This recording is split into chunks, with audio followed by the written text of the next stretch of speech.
सोचो दोस्तों, अगर तुम्हारे जैसे ठरकी बंदे को किसी जीनी की पावर मिल जाए जो तुम्हें कुछ भी दे सकता है, तो तुम लोग क्या मांगोगे? हाँ, तुम लोग वही मांगोगे और हमारा मेन कैरेक्टर भी वही मांगता है, मगर इतना ज़्यादा ये आसान नहीं है। इसमें थोड़ा सा ट्विस्ट एंड टर्न है, क्योंकि अगर तुम्हें इच्छाएं पूरी करनी है तो वो तो हो जाएंगी, मगर इसके लिए तुम्हें जीनी के साथ पूरी तरीके से मर्ज होना पड़ेगा, जो कि अपने आप में ही एक बहुत ही एक्स्ट्रा ऑर्डिनरी बात होती है। और हर कोई इस चीज़ को नहीं जानता है कि आपके पास एक स्पेशल पावर भी होगी, और ये स्पेशल पावर आप चाहे तो दुनिया पे रूल भी कर सकते हैं। मगर जो हमारा मेन कैरेक्टर वो इतना ठगी होता है कि भाई वो तुम लोग को आगे देखकर ही पता चल जाएगा। एक टेम्पल को दिखाया जाता है और यहाँ पे ये कहावत है कि बहुत ही ताकत और होंकाई को सील करके रखा गया, इसलिए यहाँ कोई नहीं आता। मगर जब दो बंदे यहाँ पे रहते हैं तब उन्हें कुछ अजीब सी आवाजें सुनाई देती है, और होंकाई एक घोस्ट रहता है, आप इसे एक जिन भी कह सकते हैं। और वो आवाजें बढ़ते जा रही होती तो बेचारे दोनों बंदे एकदम जोर से भाग जाते हैं यहाँ से, कहते हैं कि ये क्या है। सामुराई के वक्त में होंकाई कुछ ऐसे लोग होते हैं जो कि मार्शल आर्ट लड़ते थे, समझे। और ये ऐसा होता था कि जो सबसे ताकतवर रहेगा वो टॉप पे जाएगा, लेकिन तलवारबाजी नहीं। यहाँ पे मार्शल आर्ट के दौरान सारी चीज़ों का फैसला कर दिया जाता था, और इन्हें होंकाई पीपल भी कहा जाता है। और ये मार्शल आर्ट्स के एकदम टॉप पे रहते हैं, समझे भाई, टॉप पे, समझ सकते हो ना। तो ये इनका इतिहास रहता है, और लोग इस मार्शल आर्ट को अचीव करने के लिए बहुत सालों तक तपस्या भी करते हैं। हालांकि हमारा ठरकी बंदा जिसका नाम तोमो रहता है वो तो यहाँ गर्लफ्रेंड पटाने के लिए आया रहता है, मगर ये इतना बड़ा डेलिंकेट का स्कूल रहता है कि हर जगह यहाँ पे गैंग्स और लड़ाई ऐसे होते रहती है। हालांकि जब टोमो जाता है क्लास में तो कोई क्यूटी पाई तो नहीं दिखती है, मगर यहाँ पे बहुत सारा, क्या बोला जाए, बहुत दिख जाता है। लेकिन यहाँ पे एक लड़की रहती है, समझे, और इसका नाम रहता है जिन। तो जिन बहुत ही खूबसूरत रहती है, यहाँ पे वो उससे बात करना भी शुरू कर देती है। तब बेचारे के दिल में गार्डन गार्डन हो जाता है। और लंच टाइम में क्या होता है कि वो उससे कहती है कि सुनो, मैं तुम्हारा गेट पे इंतजार करूंगी, तुम आ जाना, हम दोनों साथ में घर चलेंगे। ये सुन के तोमो को यकीन नहीं होता है कि जिन उससे कह रही है, और वो बहुत ज्यादा खुश हो जाता है। लेकिन वो तो निकल जाती है और ये खुशी खुशी जा रहा होता है। तब कुछ गैंग के मेंबर्स इसे रोक लेते हैं और ये कह रहा होता है कि अरे बस मैं तो, वो लोग कहते हैं कि कहाँ जा रहे हो, हमारे साथ भी तो थोड़ा सा मजा कर लो, तुम कितने प्यारे हो। और फिर ये इन लोगों को चकमा देने का सोचता है और वहां से भागना लगता है, लेकिन अचानक से ये उनके एक लीडर से टकरा जाता है जिसका नाम माटा रहता है। हालांकि माटा ने इसे पहचान लिया था। माटा और टोमो दोनों बचपन के दोस्त रहते हैं, और ये तो माटा को पहचान नहीं पा रहा था क्योंकि वो पहले बहुत ही कमजोर और पतला दुबला इंसान था, लेकिन अब देखो कितना हट्टा कट्टा हो गया है। और माटा मानता है कि तोमो बहुत ज्यादा स्ट्रांग है, लेकिन वो इतना ज्यादा अच्छा दिल का है कि वो किसी से लड़ता नहीं है, और कहता है कि मैं इसका बचपन का दोस्त हूँ। और वो लोग कहते हैं बॉस आप इसके बचपन के दोस्त है, लेकिन ये तो बड़ा कमजोर सा इंसान है। हालांकि जो टोमो रहता है वो माटा को पूरी तरीके से इग्नोर कर रहा होता है और वहां से चला जाता है। और फिर बाहर आता है तो देखता है क्यूटी चली गई है। उसके बाद ये अपने रेस्टोरेंट में आ जाता है। तो रेस्टोरेंट में यहाँ पे जो कुछ लोग रहते हैं वो यहाँ पर बात कर रहे होते हैं उसी होनकाई के बारे में, उसी टेम्पल के बारे में। तो ये सारी चीज़ें जो हमारा टोमो रहता है वो सुन लेता है और सोचता है क्या ये बात सच है, ये तो एक बहुत पुरानी कहावत है होनकाई के बारे में। और घर में सोच रहा होता है कि आखिर में इतने सालों बाद माटा से क्यों मिला, आखिर क्या बात है। अगले दिन क्लास में हमें दिखाया जाता है कि जिन नहीं आई हुई रहती है।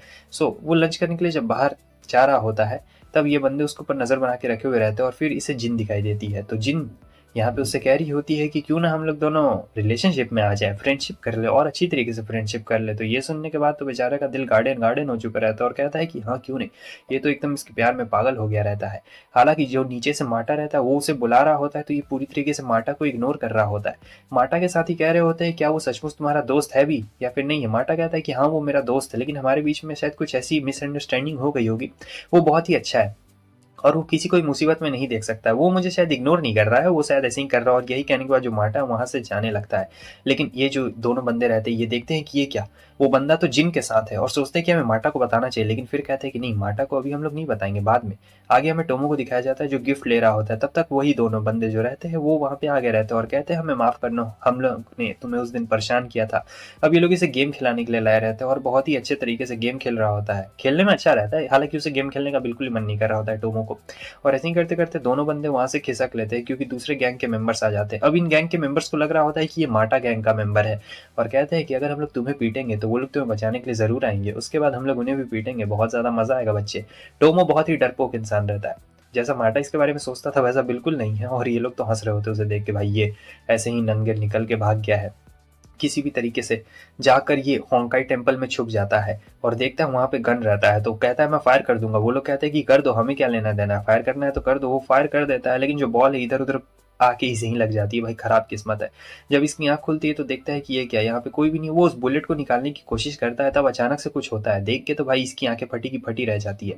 वो बंदे चले गए रहते हैं। यहाँ पे हमें होंकाई यानी एक जिन को दिखाया जाता है, जो कहता है मेरे मालिक बताइए आपकी क्या इच्छा है, मैं आपकी इच्छाओं को पूरा कर सकता हूँ, लेकिन इसके लिए आपको मुझसे मर्ज होना पड़ेगा। मालिक तो बड़ा कमजोर और पतला दुबला लगता है, ये तो बहुत ज्यादा डरपोक भी लग रहा है। बताइए मालिक आपको क्या चाहिए, मैं आपको वो सारी चीजें दूंगा। तब वो कहता है कि मुझे ताकतवर होना है। ऐसा वो नहीं कहता भाई, वो कहता है कि मुझे एक गर्लफ्रेंड चाहिए। तब जिन कहता है कि अगर तुम्हें गर्लफ्रेंड चाहिए तो कोई बात नहीं, इसके लिए भी तुम्हें मुझसे मर्ज होना पड़ेगा। तब वो कहता है कि ठीक है, लेकिन इतनी आसानी से थोड़े होगा, और कोई भी इसके अलावा नहीं देख सकता था। आगे हमें दिखाया जाता है ये दोनों बंदे हंस रहे होते और बता रहे होते माटा को कि तुम्हारा बंदा तो कमाल का है भाई, वो तो बड़ा फनी है। तब माटा बोलता है कि देखो वो बहुत ही अच्छे दिल का इंसान है और वो किसी को भी ऐसे नुकसान नहीं पहुंचाना चाहता है। वो बहुत ही जेंटल गाय है, वो मुझसे भी बहुत ज्यादा स्ट्रांग है, समझे। वो तो मुझे बचपन में बचाने के लिए भी आता था। हालांकि इन दोनों को यकीन नहीं हो रहा था कि भाई वो पतला दुबला सा बंदा मार्टा से ज्यादा स्ट्रांग कैसे हो सकता है। दूसरे दिन हम टॉम को देखते हैं, जो यहाँ पे आया रहता है डेट के लिए, जिन के साथ आया रहता है। और जो जिन रहती है वो आ चुकी रहती है इससे। और फिर जो हमारा जीनी रहता है वो यहाँ पे टॉम को परेशान कर रहा होता है, क्योंकि जो टोमो के अलावा उसे और कोई नहीं देख सकता था।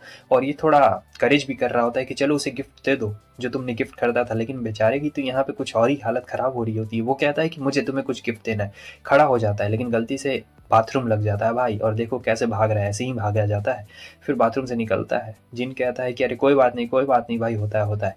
फिर वो जाता है जिन के पास में और बोलता है कि मैं तुम्हें बहुत पसंद करता हूँ और मैं तुम्हारे लिए गिफ्ट लेके आया हूँ। तो वो उसे स्टोन वाला देता है। हालांकि जिन को वो बिल्कुल अच्छा नहीं लगता है, उस पर उसका नाम भी लिखा हुआ था। जिन सोच रही थी क्या ही घटिया इंसान है, बोरिंग सा। लेकिन अचानक से वहां पर कुछ होता है, कुछ ऐसा होता है जिससे टोमो की हालत खस्ता हो चुकी रहती है। असल में जो जिन के भाई के दोस्त रहते हैं वो आ चुके रहते हैं।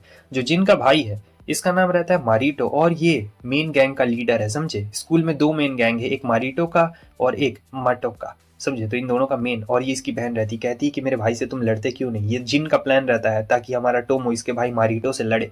और भाई ये कहता है कि तुम्हारी इतनी हिम्मत, मेरी बहन को मेरे सामने डेट करते हो। वो बंदा आता है माटा को लेके और कहता है कि ये देखो तुम्हारी दोस्त की हालत। माटा कहता है कि ये क्या, मुझे उसे जाके बचाना पड़ेगा, लेकिन मैं पहुंच नहीं पाऊंगा क्योंकि जो मारिटो है वो बंदा बहुत ताकतवर है। माटा की इतना स्ट्रांग रहता है। और आगे हमें दिखाया जाता है मारिटो तो भाई मार रहा होता है और कहता है कि मार खाओ मार खाओ। उसकी बहन बहुत खुश हो रही होती है।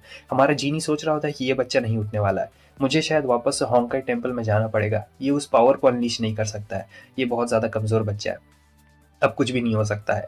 लेकिन ये सारी बातें वो सुन लेता है क्योंकि वो उसके मन से कनेक्टेड रहता है ना। तो टोमो कहता है तुम्हें क्या लगता है कि मैं तुम्हें नहीं बताऊंगा।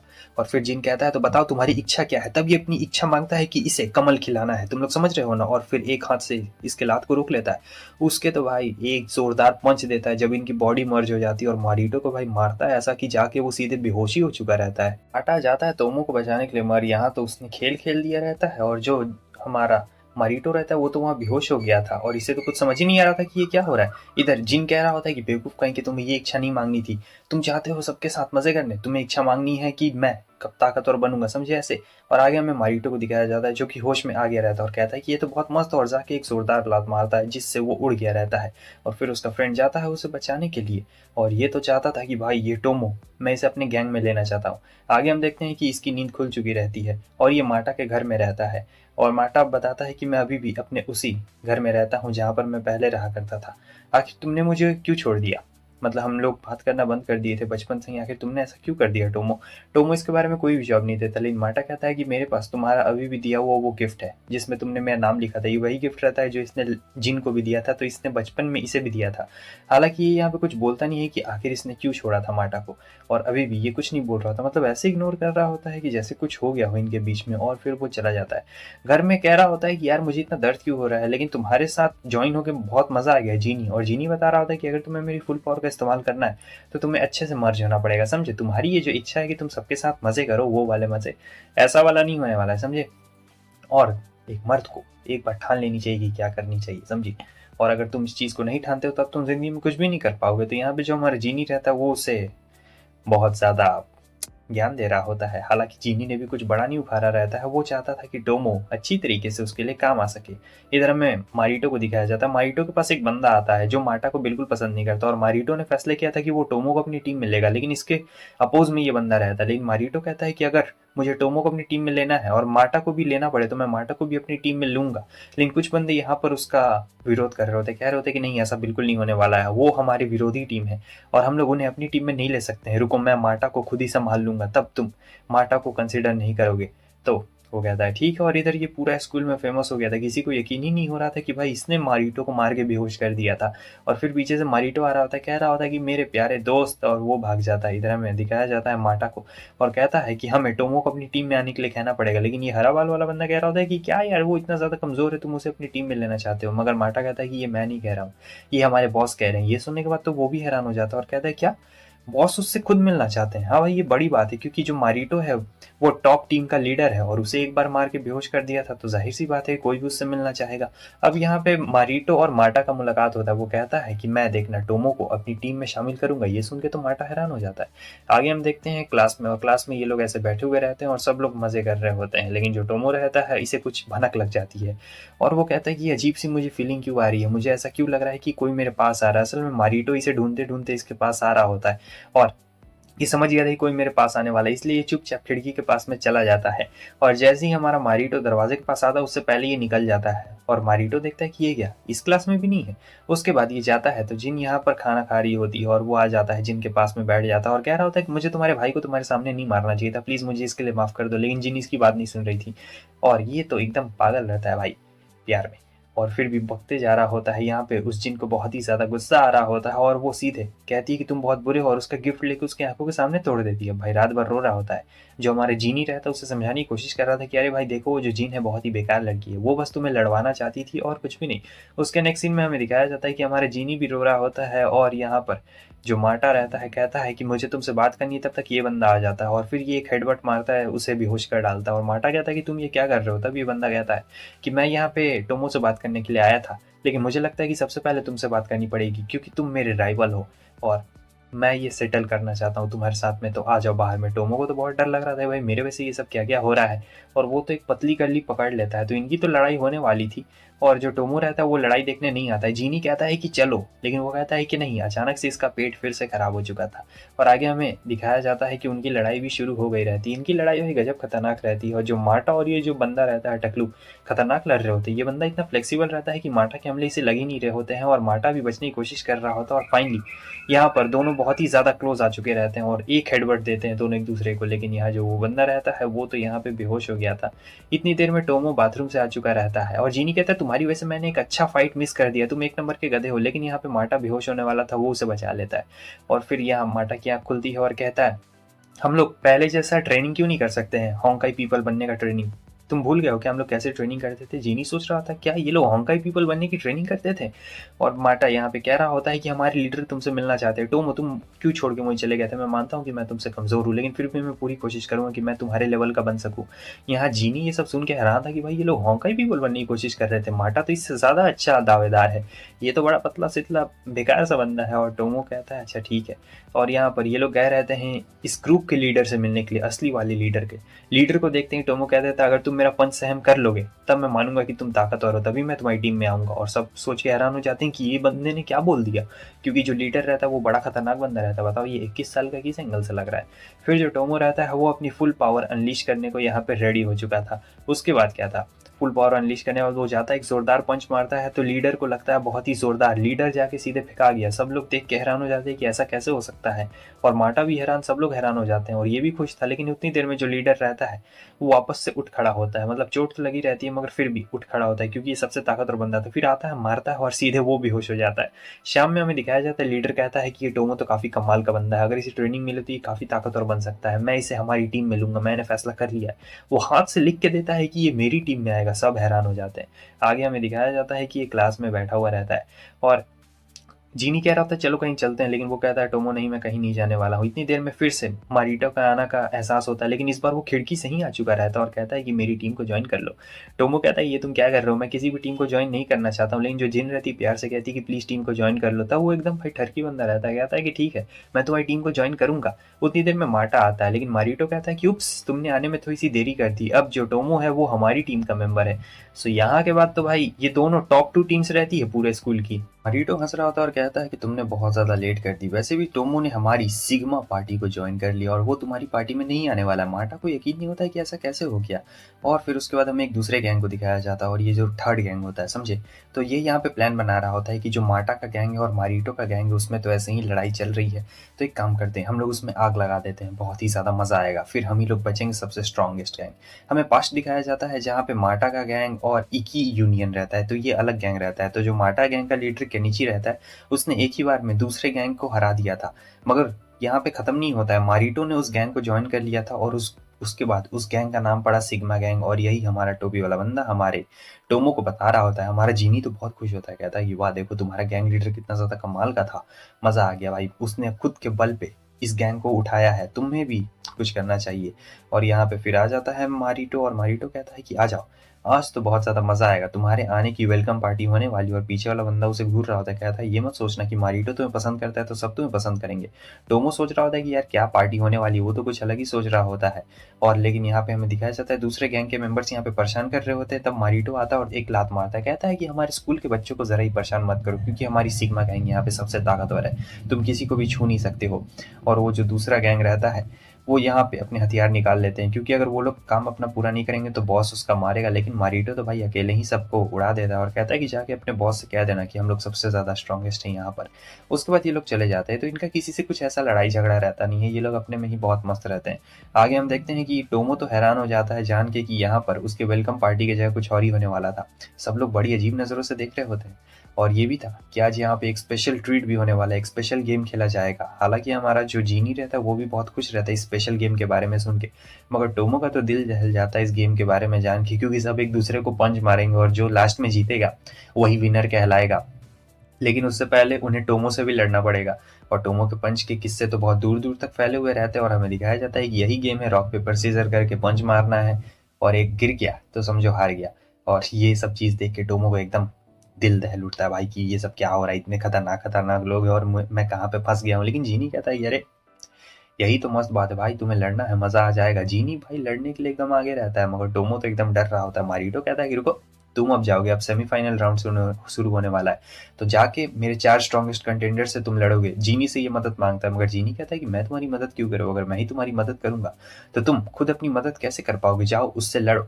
तो हमें दिखाया जाता है ये तो तैयार होता आने के लिए, लेकिन एक और बंदा आ जाता है और इसका नाम ओटू रहता है, ओटा। और ओटा जो रहता है बहुत ही तगड़ा बंदा रहता है, टॉप 4 में रहता है। और अब यहाँ पे ये लोग रॉक पेपर सीजर करेंगे, जिसका होगा, अगर एक बार पंच मारते हैं और गिर जाते हैं तो हार जाएंगे। लेकिन हमारे मारिटो को काफी विश्वास रहता है टोमो के ऊपर। सो यहाँ पे हमें दिखाया जाता है कि रॉक पेपर सीजर में जो रहता है वो ओटा जीता हुआ रहता है। सो ओटा ने यहाँ पर जीत हासिल कर ली रहती है। तो सबसे पहला बात यही रहेगा कि वो यहाँ पर मारेगा एक पंच, और टोमो को डर लग रहा होता है, वो जीनी से मदद मांगता है तो जीनी उसके चेहरे को एकदम सख्त कर देता है। ओटा का पंच इतना तगड़ा रहता है कि वो 50 किलो लोहे को भी मार के तोड़ सकता है। और सब देख के हैरान रहते हैं कि इस बंदे का चेहरा अभी तक बचा हुआ है, इसका मतलब ये बहुत ही ज्यादा तगड़ा है। हालांकि ओटा के हाथ में भी दर्द होने लगता है और यहाँ पर हमारे टोमो ने इस मैच को जीत लिया रहता है, समझे। सब एकदम हैरान होते कह रहे होते कि भाई ये क्या हो रहा है, ऐसा बिल्कुल भी नहीं हो सकता, ये तो बहुत ज्यादा खतरनाक है। हालांकि मारिटो को उसके ऊपर पूरा विश्वास रहता है और ओटा तो चला जाता है। उसके बाद हमारा ब्लू हेयर वाला बंदा आ जाता है जो कि अब सेमीफाइनल राउंड होने वाला था। तो यहाँ पर अब वो कहता है कि तुम्हें मारने में बहुत ज्यादा मजा आएगा। टोमो थोड़ा सा डरा हुआ रहता है कि भाई पता नहीं मैं क्या करूंगा। रॉक पेपर सीजर में इस बार ये जीतता है, सोचता है कि मैं धीरे से मारूंगा और हार जाऊंगा। जब वो पंच मारने जा रहा होता है तो नजर कहीं और चली जाती है और ये सोच रहा होता है कि इसकी नजर, अरे ये कहाँ पे चली गई, तो ये हल्का सा पंच मारता है। रेफरी कहता है कि ये तो एक डेडली कॉम्बिनेशन है, ये जो पंच है ये चाहता तो इसकी जान ले सकता था, लेकिन टोमो ने जानबूझ के उसे नहीं पंच मारा, ये जीत गया। टोमो का तो सारा प्लान एकदम पानी में फिर जाता है कि ये सब क्या है। सब लोग विश्वास भी कर लेते हैं कि एक डेडली चाइनीज पंच था, लेकिन टोमो ने ऐसा कुछ किया नहीं और टोमो गलती से चिल्ला देता है हमारे जीनी के ऊपर। तो मारिटो को लगता है कि क्या तुमने मेरे ऊपर चिल्लाने की कोशिश की। उसे बहुत ज्यादा गुस्सा आता है। टोमो जान गया था कि मारिटो को लग रहा है कि मैं उसके ऊपर चिल्ला रहा हूँ, क्योंकि जीनी को तो कोई देख नहीं सकता है और जीनी बार बार उसे चिढ़ा रहा था। टोमो ने गलती से चिढ़ा दिया अब जीनी को। अब भाई बताओ यहाँ पे क्या हो गया है। अब ये सोचता है कि मेरा कुछ नहीं हो सकता, भगवान भी मुझे नहीं बचा सकते, अब मुझे बचा सकता है तो वो है मेरा पेट। और हो जाता है इसका पेट यहाँ पे खराब। तो रेफरी कह देता है कि पेट खराब हो गया है, कोई बात नहीं, जाओ बाथरूम से जाके आओ। तो वो तुरंत ही बाथरूम भाग जाता है। बाथरूम में उसे ओटा मिलता है और फिर चिल्लाता है जोर से। तो हमें दिखाया जाता है ओटा की हालत किसी ने बहुत बुरी कर दी रहती है और मार्टा का गैंग का जो एम्बलम रहता है वो वहीं पे रहता है। तो जो हमारा ब्लू हेयर रहता है वो कहता है कि नहीं, वो लोग का गैंग ऐसा बिल्कुल नहीं कर सकता है, तुम्हें लगता है कि ये उनका काम होगा, मुझे नहीं लगता है ये उनका काम होगा। लेकिन ये बहुत गुस्से में आ चुका रहता है। आगे हम देखते हैं जब ये लोग जा रहे होते हैं तब ये बंदा उसे बताना शुरू करता है कि जो मारिटो और ओटा है उनकी दोस्ती बहुत खतरनाक है, मतलब वो लोग डुओ वर्सेस स्क्वाड कर देते थे और इसीलिए उनके चर्चे बहुत दूर दूर तक फैले हुए थे। वो लोग बहुत ही ज़्यादा खतरनाक है, इतना ज़्यादा खतरनाक हो, इनकी दोस्ती भी इतनी ज़्यादा अच्छी है क्योंकि जो ओटा है वो टॉप मेंबर्स में से आता है और कोई भी इतनी आसानी से उसे नहीं हरा सकता है, समझे, इतना ज़्यादा खतरनाक है और मेंबर्स भी इनके बहुत खतरनाक रहते हैं। दूसरी तरफ हमें जिन को दिखाया जाता है जो इनके रेस्टोरेंट में खाना खा रही होती है। वो कहती है मेरी वजह से तुमने मेरे भाई की गैंग को ज्वाइन किया, इसके लिए तुम्हारा बहुत बहुत शुक्रिया। टोमो कहता है कि ना, उस गैंग का एकदम दिमाग खराब है, मैं उस गैंग को जल्दी छोड़ दूंगा, मैं उस गैंग में बिल्कुल भी नहीं रहने वाला हूँ। ये सुन के जिन की बहुत ज़्यादा गुस्सा आ जाता है, जिन को बहुत ज़ोर से, और वो आती ही सीधे एक ज़ोरदार झापड़ मार देती है और कहती है कि तुम्हारी वजह से मेरा भाई अभी खुश होना शुरू हुआ है और मैं नहीं चाहती हूँ कि वो वापस से दुखी हो जाए, इसलिए तुम गैंग को ज्वाइन करोगे। और क्यूट सा फेस बना देती है तो ये फिर से पिघल जाता है। बड़ा ही ठरकी टाइप का बंदा रहता है, कुछ मिला नहीं है फिर भी इतना खुश हो जाता है। ये तो बस अपने भाई को पाना चाहती थी और अब ये यहाँ पे लीडर बनना चाहता था ताकि ये पा सके जिन को। और जिन चाहती थी कि जो मारिटो है वो लीडर की पोजीशन छोड़ दे ताकि वो उसके साथ टाइम स्पेंड कर पाए। अब इसका ये फीचर देख के तो भाई जो हमारा जिन रहता है, जीनी, मेरा मतलब ये जो जीनी रहता है, वो कहता है कि वाह, और ये लोग कुछ प्रैक्टिस कर रहे होते हैं। जीनी पक्का कुछ चाह रहा होता है टोमो से, वो उसके पिछवाड़ी की तरफ देखता है, वहाँ एक सिंबल रहता है और इससे मर्ज होना चाहता था।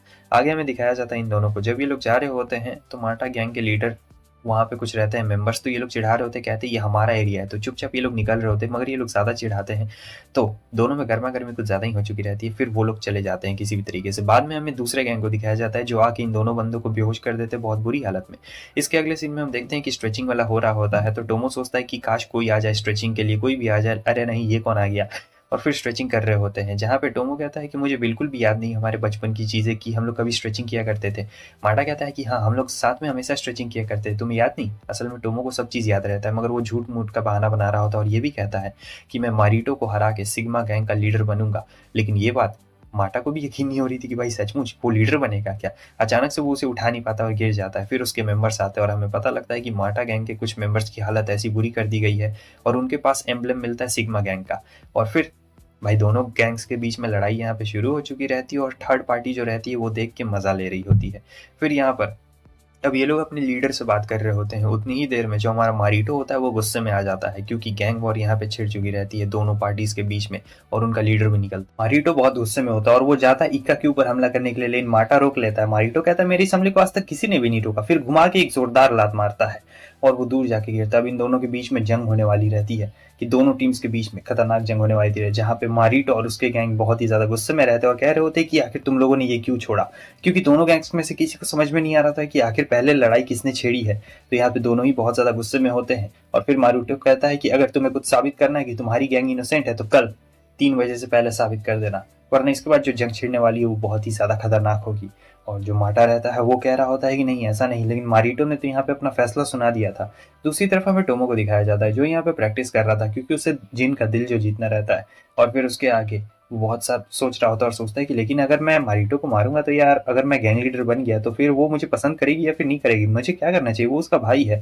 खैर छोड़ो। और जब ये खुशी से आता है तो देखते हैं कि ये क्या सबके चेहरे लटके क्यों हुए हैं। तब ये आता है और बोलता है कि तुम मेरे साथ जरा साइड में चलो, समझे, तुम्हें इसमें इन्वॉल्व नहीं होना है। और फिर बताने लगता है कि उन लोगों के बीच में क्या हुआ है। मारिटो की गैंग और मार्टा की गैंग अगर दोनों एक दूसरे से लड़ाई करते हैं तो बहुत ज्यादा त्राहिमाम त्राहिमाम छिड़ जाएगा चारों तरफ भाई, एकदम खतरनाक लोग गिरे पड़े रहे। क्योंकि मान लो कोई बाथरूम में भी होगा तो दोनों गैंग्स में से किसी गैंग का मेंबर भी हो सकता है, इसलिए ये चीज बहुत ज्यादा खतरनाक है। मगर टोमो तो बहुत ज्यादा खुश होता है और उसका जीनी भी काफी खुश होता है। जीनी का नाम वैसे जेनिया रहता है और सोच रहा था कि वहाँ लड़ाई काफी ज्यादा मजेदार होगी, मगर बाकी सब लोग तो बहुत ज्यादा ही यहाँ पे डरे हुए रहते हैं। खैर टोमो को इससे कोई फर्क नहीं पड़ता है। आगे हमें इन तीनों को दिखाया जाता है जो कहते हैं कि हम लोग भी सिग्मा गैंग को खत्म करके रखेंगे, समझे। मगर मार्टा यहाँ पे बिल्कुल भी इंटरेस्ट नहीं ले रहा होता, उसे काफी बुरा लग रहा होता है और उसे याद आ रहा होता है टोमो के साथ जो उसने बचपन बिताया रहता है कि कैसे और वो टोमो बहुत ही अच्छे दोस्त हुआ करते थे। फिर उनके बीच में पता नहीं क्या हो गया और साथ ही अपनी जैकेट को भी देख रहा होता है तो इसे पुरानी बातें याद आ जाती है जहाँ पे ये बहुत ज्यादा परेशान था।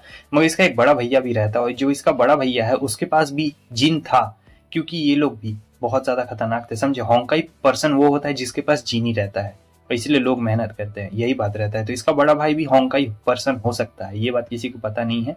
लेकिन ये मैं ऐसे अपने तरफ से बता रहा हूँ, तो यही चीज़ लेके ये सोच रहा होता है, फिर चला जाता है। उसके जाने के बाद ये बंदा पूछता है कि ज़ाबू आखिर तुम्हारा एम्बलम कहाँ पे? तो ज़ाबू से कुछ नहीं बताता, शर्म के मारे। पास्ट में हमें दिखाया जाता है ज़ाबू जब यहाँ पे रहता है तो तीसरे गैंग का लीडर आता है और वो ज़ाबू से बात करने की कोशिश करता है, मगर ज़ाबू कहता है कि मुझे तुमसे बात नहीं करनी है। तुम्हें याद है पिछली बार हमारी गैंग ने तुम्हारी गैंग को कितनी बुरी तरीके से पीटा था? तब ये काफ़ी ज़्यादा गुस्से में आ जाता है, उसे एक ज़ोरदार लात मारता है और यहाँ पे ज़ाबू की हालत खस्ता हो जाती है और फिर उसके बाद वो ज़ाबू का एम्बलम भी उतार लेता है। तो पता तो चल गया होगा कि मेन कल्प्रिट कौन है और उसके आगे हमें प्रेजेंट में सीन दिखाया जाता है। ये काफ़ी ज़्यादा खुश रहता है भाई कि अगर देखो, अगर जीत जाता है, अगर मान लो मारिटो जीत भी जाता है तो मुझे जिन के साथ वक्त बिताने का मौका मिल जाएगा, क्योंकि फिर तो एक ही बात हो जाएगा, फिर वो अपनी राजगद्दी मुझे संभालने दे देगा और मान लो अगर वो हार जाता है तो फिर मैं उसकी राजगद्दी संभाल लूंगा। इसका मतलब ये होगा कि जीतेगा तब भी मेरा होगा और हारेगा तब भी मैं ही जीतूंगा एक तरीके से, और फिर मैं ही तो जिनका ख्याल रखूंगा। हा हा, मजा आएगा। तो इसने तो पूरा प्लान सोच लिया रहता है कि आखिर यहाँ पे क्या क्या होगा, लेकिन ये चीज अभी होना बहुत ही ज्यादा दूर है क्योंकि इतनी जल्दी कोई थोड़े हार मानेगा। जब वो घर पहुंचता है तो देखता है कि ये क्या, माटा उससे मिलने के लिए आया रहता है। वो काफी गुस्से में रहता है और माटा को गुस्से में कमरे में लेके आता है, कहता है कि तुम मेरे घर में क्यों आए हो? लेकिन माटा कहता है कि देखो हमें कोई फंसाने की कोशिश कर रहा है, लेकिन टोमो कहता है कि मुझे इससे कुछ भी लेना देना नहीं है, भले तुम्हारी गैंग्स के बीच में जो भी लड़ाई हो। माटा एकदम प्यार से पेश आ रहा होता है, मगर ये टोमो इतना ठरकी रहता है कि जिन के ठरकपन में पता नहीं ये क्या क्या कर रहा होता है और कहता है कि मुझे तुमसे कुछ भी लेना देना नहीं है, तुम यहाँ से चले क्यों नहीं जाते हो? माटा अच्छी तरीके समझाने की कोशिश कर रहा होता है, कहता है कि तुम बुरे नहीं हो, मुझे अच्छी तरीके से पता है। लेकिन यहाँ पर इनके बचपन को भी दिखाया जाता है जहाँ पे इन लोगों ने बेस्ट फ्रेंड बनने का कसम खाया था भाई। बेस्ट फ्रेंड माटा अभी भी अपना रिश्ता निभा रहा होता है, मगर टोमो को पता नहीं क्या हो गया था। टोमो काफी गुस्से में और गुस्से में निकाल देता है उसे अपने कमरे से और फिर ये बहुत ज्यादा उदास हो चुका रहता है माटा। जीनी भी पूछ रहा होता है कि यार तुम दोनों इतने अच्छे दोस्त थे, बताओ बचपन में मैं तुम्हारी मेमोरीज में ऐसे झांक भी सकता हूँ, तुम लोग काफी ज्यादा अच्छे दोस्त थे, मगर अब क्या हुआ? तो वो गुस्से में। और इधर हमें इसे दिखाया जाता है जो देख रहा था कि मेरा भाई अब वापस आने वाला है। इसका भाई भी बहुत ही ज्यादा स्ट्रॉन्ग पर्सन होता है। सीन कट होता है, हमें दिखाया जाता है जिनको, जो कि इस टेडी बियर को मारिटो समझ के खाना खिला रही होती, तब तक टोमो आ जाता है जहाँ पे वो कहता है कि मैं ये वॉर देखना तुम्हारा भाई जीत जाएगा और फिर मैं उसकी जगह ले लूंगा। जिन कहती कि अगर तुम उसकी जगह ले लोगे तो फिर मेरा तुम्हारा क्या काम रहेगा, मुझे तो मेरा भाई बस चाहिए, मैं उसके साथ टाइम स्पेंड करना चाहती हूँ और कुछ भी नहीं है। सुन के टोमो तो ऐसा हैरान हो जाता है, कह रहा होता है कि क्या उसके साथ टाइम स्पेंड करना चाहती हो तो भाई मेरे साथ क्या? और यहाँ इसे अभी भी समझ में नहीं आ रहा था कि इसका कटने वाला है। तब तक मार्टा आ चुका रहता है और वो कहता है कि मुझे बात करनी है। टोमो कहता है मुझे नहीं करनी, तभी कहता है मारिटो के बारे में बात करनी है। सो जो जिन रहती है कहती है क्या मारिटो के बारे में बात करनी है, मैं इंटरेस्टेड हूँ। सो वो चली जाती है इससे बात करने के लिए और फिर आगे हमें कन्वर्सेशन में दिखाया जाता है कि वो बता रहा होता है कि प्लीज तुम अपने भाई को बोल दो कि हमारे बीच में मतलब वो सब जो मैटर है वो सब खत्म हो जाए, मतलब ऐसा कुछ भी ना हो। लेकिन वो कहती है क्या तुम इस बारे में बात करनी है, तो सॉरी तुम इस बारे में मुझसे बात मत करो, ये बात करना बिल्कुल भी अच्छा बात नहीं है, ठीक है, और मैं यहाँ से जा रही हूँ। लेकिन किसी भी तरीके से जो हमारा माटा रहता है उसे समझाने की कोशिश कर रहा होता है कि देखो कुछ भी फायदा नहीं होगा, अगर दोनों गैंग से एक दूसरे से लड़ेंगे तो कुछ भी फायदा नहीं होगा। जिन समझ चुकी रहती है कि इसका भी कोई बड़ा भाई है, इसलिए ये इतनी अच्छी तरीके से समझा रहा होता है। इतना ज्यादा इन लोग को क्लोज देखे तो टोमो की बहुत ज्यादा ही जल रही होती है, काफी गुस्सा आ रहा होता है।